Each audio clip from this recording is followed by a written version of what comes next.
Well, let me tell you, if you want to immediately cut past anyone's logic circuits and immediately make them scared, just mention nuclear radiation because it's so counterintuitive. It's this thing you can't see, touch, smell, or perceive in any way that can kill you. Nuclear fallout, of course, is a real problem. But one of the things that, and this is in no way meant to downplay the danger of the situation, but as people start throwing around the word Chernobyl, people really start to get worried. I want to point people to, there's a fantastic speech by Michael Crichton that you can find on YouTube. I believe it's called Fear and Complexity. And he talks about how he wanted to create a global disaster. So he looked up some research on Chernobyl. The initial estimates at the time were that 2,000 people died at the accident and that upwards of 400,000 people died through later complications because of exposure to radiation and cancers and that kind of thing. As he dug into the numbers, the actual numbers turned out that around 50 people died during the actual disaster, most of whom, about 30 of them, were fighting the fire live on the scene, and that's where they died.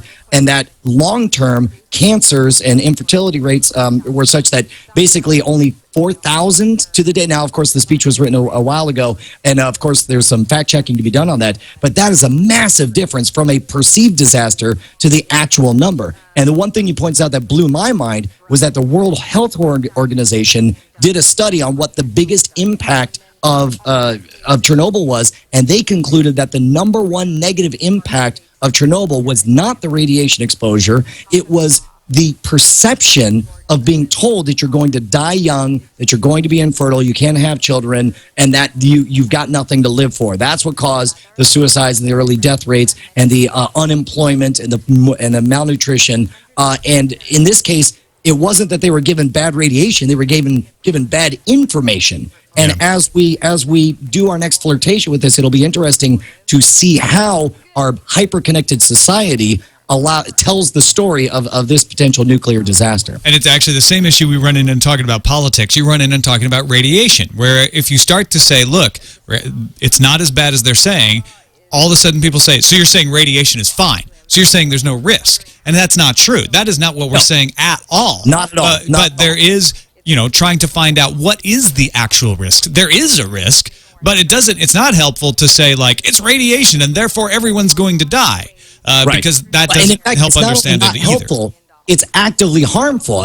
Scientists are very familiar with something they call the nocebo effect. It's a negative placebo. They call it the death bone, the death rattle, where somebody points to you, they give you the evil eye, they say you're going to die, and people, sure enough, die. And so it's important that for the maximum health of society, that we be smart, that we avoid the radiation, that we handle the problem correctly, but that we not get wrapped up in this disaster explosion where we think that everything's over and it's the end of the days. And what you need to do is you need to actually find good sources of information. Leo and I are talking about hopefully doing a triangulation with some nuclear scientists who can actually tell us, what is happening, what are the dangers, what are the risks, what do people actually need to be worried about.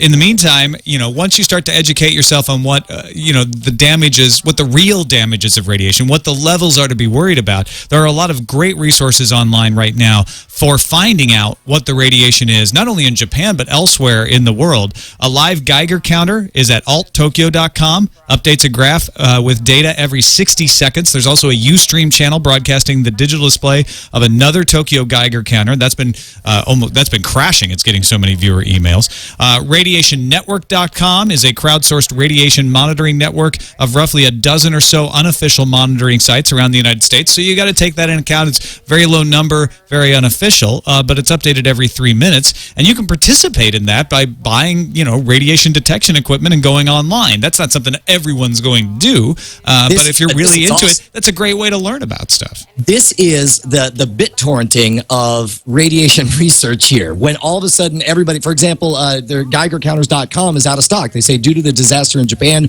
orders for Geiger counters has outstripped supply. This is fantastic. And again, it's a case where the hyper-connected society we live in make possible large-scale experiments and monitoring that never would have been possible even just 20 years ago during the Chernobyl disaster.